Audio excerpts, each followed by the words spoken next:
আসসালামু আলাইকুম। সকল সৃষ্টির মালিক আল্লাহ পাককে শুকরিয়া জানিয়ে শুরু করছি আজকের ভিডিও।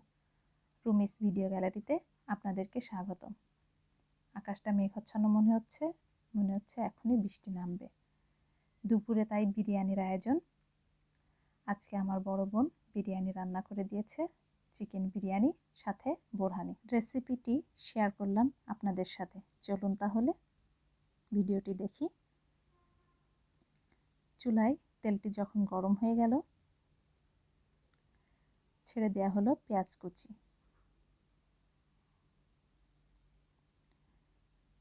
আজকের রাঁধুনি বড় আপু নিজে বরাবরই মজাদার রান্না করে আমাদের খাওয়ায়।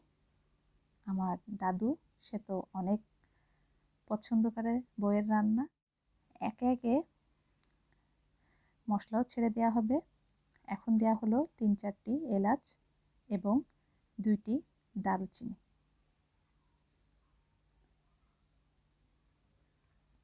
দুইটা তেজপাতাও দেওয়া হবে।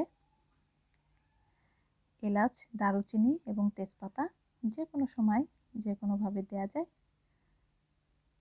যখন পেঁয়াজটা একটু বাদামি রং হয়ে আসবে, তখনই বাটা মশলাগুলো এখানে ব্যবহার করা হবে। বাটা মশলাগুলো যেমন 1 টেবিল চামচ আদা বাটা, 1 টেবিল চামচ রসুন বাটা এবং 1 টেবিল চামচ জিরা বাটা দিয়ে দিবেন। দিয়ে দেওয়া হলো এখানে।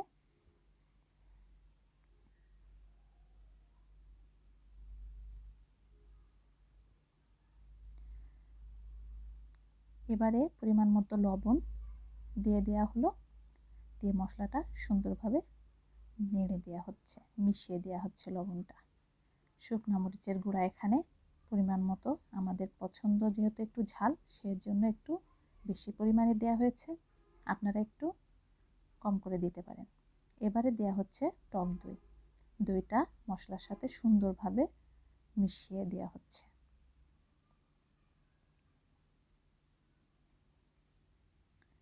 এভাবেই নেড়ে নেড়ে কষিয়ে কষিয়ে রান্নাটা করছিল আপু। আসলে মশলা কিছুক্ষণ কষাইলে রান্নাটা বেশি যেন টেস্ট হয়। এবারে দিয়ে দেওয়া হচ্ছে ফ্রোজেন টমেটো। আপনারা টমেটো সস ব্যবহার করতে পারেন, আমরা এখানে টমেটোটা ইউজ করছি। টমেটোটা এবারে অনেকক্ষণ রান্না করে নিতে হবে মশলার সাথে, সুন্দরভাবে যেন মিশে যায়।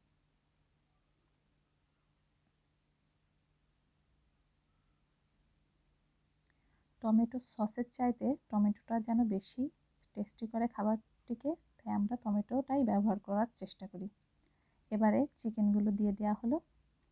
চিকেনটা সুন্দরভাবে মিশে গেছে মশলার সাথে, নেড়ে নেড়ে মিশিয়ে দেওয়া হয়েছে।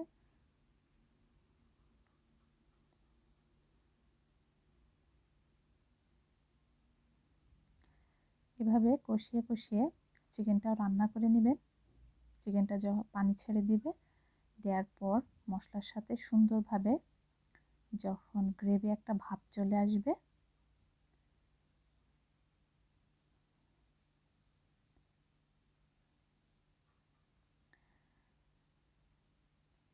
গ্রেভি ভাবটা যখনই চলে আসবে, দেখবেন এরকম দেখতে লাগছে। এ পর্যায়ে আপনারা প্যাকেট মশলা ইউজ করলে এখনই দিয়ে দিবেন। আমরা এখানে প্যাকেট মশলা ইউজ করছি না। তো এ পর্যায়ে আমরা এবার কিছুক্ষণ কষিয়ে পানি দিয়ে দেওয়া হলো। আপু পানি দিয়ে দিল মাংসটা একটু সিদ্ধ হওয়ার জন্য। পানিটা যখন কমে আসবে, আস্তে আস্তে এভাবে ফোটার পর এভাবে কমে আসলে এ পর্যায়ে ধনিয়া পাতা কুচি দিয়ে একটু নেড়ে রেখে দিতে হবে। এবারে রাইস তৈরি করে নিতে হবে। পাতিলে পানির সাথে লবণ এবং তেল দিয়ে ফুটিয়ে নিতে হবে। ফুটন্ত পানিতে চাউলগুলো দিয়ে দিতে হবে। এখানে বাসমতি চাউল দিয়ে দিয়েছে। বাসমতি চাউলটা হাফ রান্না করে নিচ্ছে। রান্নার এক পর্যায়ে যখন হয়ে গেছে, তখন পানিটা ফেলে এই পাতিলেই উপর থেকে কিছু রাইস উঠিয়ে নিচ্ছে এবং কড়াইয়ের যে মাংসগুলো ছিল ওগুলো এখানে বসিয়ে দিচ্ছে। এটা আমরা যেহেতু নিজেদের জন্য এভাবেই আমরা রান্না করি, সেটাই তুলে ধরলাম আপনাদের সামনে। বাকি রাইসটুকু উপরে দিয়ে দিচ্ছে এবং ঘি দিয়ে উপরে একটু ঘি দিয়ে দিল, বাসায় তৈরি ঘি দমে দিয়ে দিল। তৈরি হয়ে গেল আমাদের বিরিয়ানি। এবারে বোরহানির পালা। 2টা কাঁচামরিচ, পুদিনা পাতা কুচি, ধনিয়া পাতা কুচি এবং প্যাকেট বোরহানি মশলাটা দিয়ে সামান্য একটু পানি দিয়ে ব্লেন্ড করে নিল।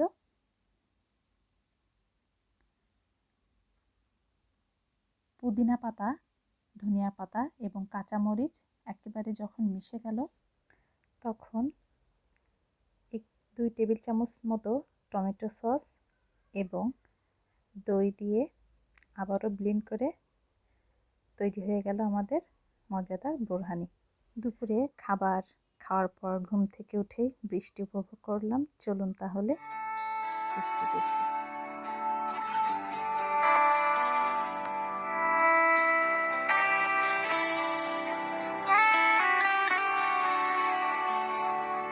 আমার একলা আকাশ থমকে গেছে রাতের স্রোতে ভেসে, শুধু তোমায় ভালোবেসে। আমার দিনগুলো সব রং চিনেছে তোমার কাছে এসে, শুধু তোমায় ভালোবেসে। তুমি চোখ মেললে ফুল ফুটেছে আমার ছাদে এসে, ভোরের শেষে ঢোক ছুঁয়ে যায় তোমায় ভালোবেসে। আমার একলা আকাশ থমকে গেছে রাতের স্রোতে ভেসে, শুধু তোমায় ভালোবেসে।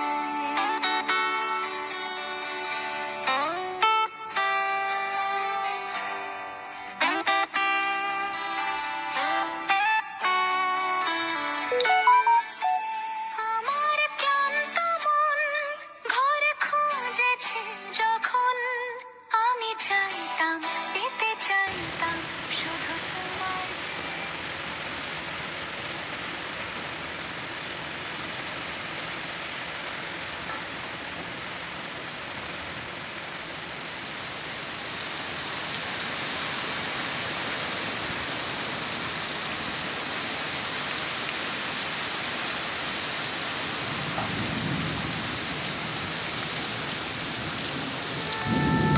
ঘর ভরা দুপুর, আমার একলা থাকার সুর, রোদ গাইতো আমি ভাবতাম তুমি কোথায় কত দূর।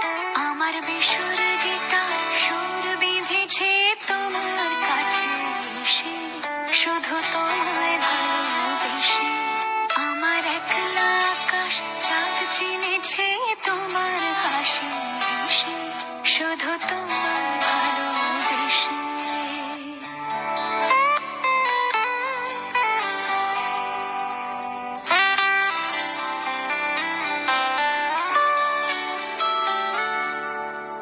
অলস মেঘলা মন আমার আবছা ঘরের কোণ, চেয়ে রইতো ছুঁতে চাইতো তুমি আসবে আর কখন। শ্রান্ত ঘুঘুর ডাক, ধুলো মাখা বইয়ের তাক, যেন বলছে বলে চলছে থাক অপেক্ষাতেই থাক। আমার একলা আকাশ থমকে গেছে রাতের স্রোতে ভেসে, শুধু তোমায় ভালোবেসে। আমার দিনগুলো সব রং চিনে